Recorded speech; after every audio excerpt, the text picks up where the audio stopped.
Selamat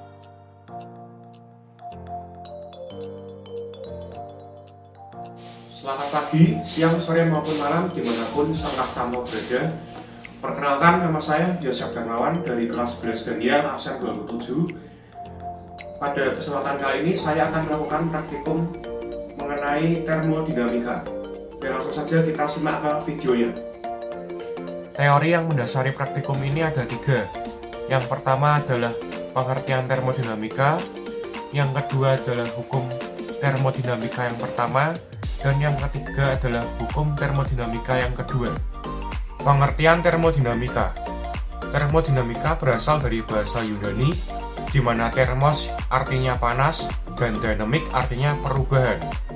Termodinamika merupakan suatu ilmu yang menggambarkan usaha untuk mengubah kalor atau perpindahan energi yang disebabkan karena perbedaan suhu menjadi energi serta sifat-sifat pendukungnya.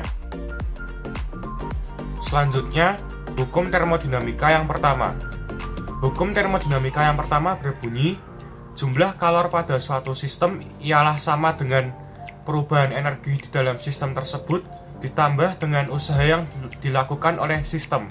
Hukum termodinamika yang pertama merupakan contoh dari hukum kekekalan energi, yaitu energi tidak dapat diciptakan maupun dimusnahkan. Hubungan antara kalor dan lingkungan pada hukum termodinamika yang pertama yaitu energi dalam sistem merupakan jumlah total semua energi molekul yang terdapat di dalam sistem.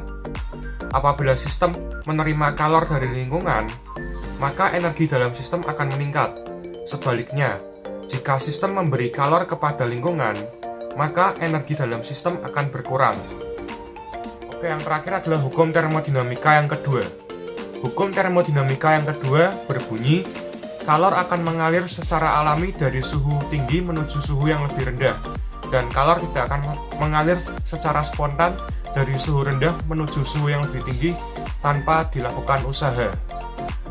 Maksud dari pernyataan tersebut adalah, tidak semua proses di alam adalah reversibel atau dapat dibalik arahnya. Jika seekor beruang kutub yang berbaring di atas salju, kalor dalam tubuh beruang kutub dapat mencairkan salju, tetapi beruang kutub tidak dapat mengambil energi yang ada dalam salju untuk menghangatkan tubuhnya. Dengan demikian, aliran energi kalor memiliki arah, yaitu dari panas ke dingin, atau dari suhu tinggi ke suhu yang rendah. Berikut alat dan bahan yang dibutuhkan untuk percobaan yang pertama. Air panas, air dingin, botol kaca, dan yang terakhir balon. Berikut alat dan bahan yang dibutuhkan untuk percobaan yang kedua. Botol kaca, balon, cuka, soda kue, dan yang terakhir corong. Oke, kita akan melakukan percobaan yang pertama. Langkah pertama, siapkan terlebih dahulu air panas dan air dingin di dua wadah yang berbeda. Selanjutnya, letakkan balon pada bibir botol kaca. Setelah itu, celupkan botol pada air panas. Tunggu dan amati reaksi yang terjadi. Oke, setelah ditunggu beberapa menit kemudian, balon pun menjadi mengembang ya. Dapat dilihat, balon menjadi mengembang. Oke, langkah selanjutnya kita celupkan botol yang awalnya dari air panas ke air dingin.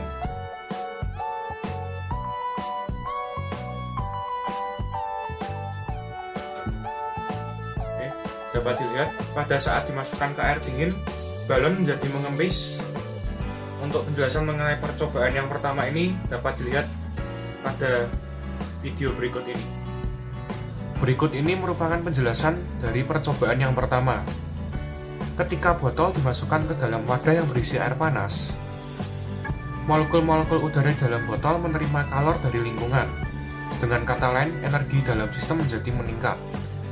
Hal ini menyebabkan suhu molekul-molekul udara di dalam botol menjadi meningkat dan tekanannya pun juga meningkat, dan menyebabkan udara dalam botol mendesak balon dengan lebih kuat, sehingga balon yang mulanya kempes menjadi mengembang.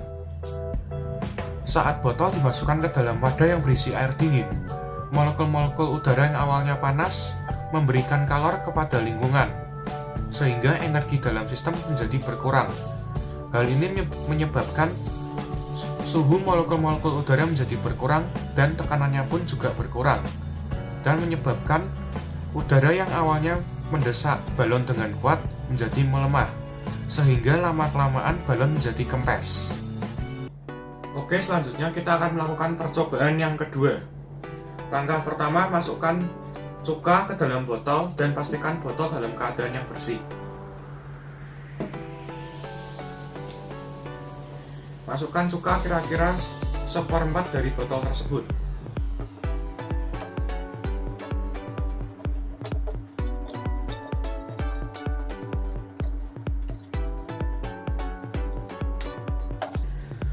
Kemudian kita masukkan soda kue ke dalam balon.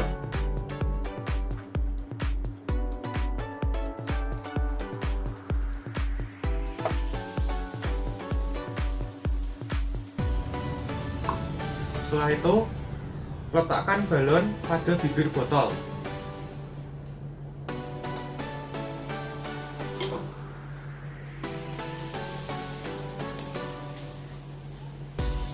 Kemudian tuangkan soda kue yang berada di dalam balon tersebut masuk ke dalam bawah botol.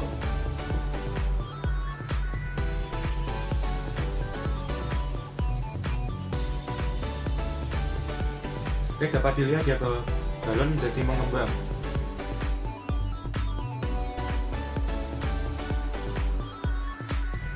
Berikut ini adalah penjelasan mengenai percobaan yang kedua. Ayo kita simak. Berikut ini merupakan penjelasan mengenai percobaan yang kedua.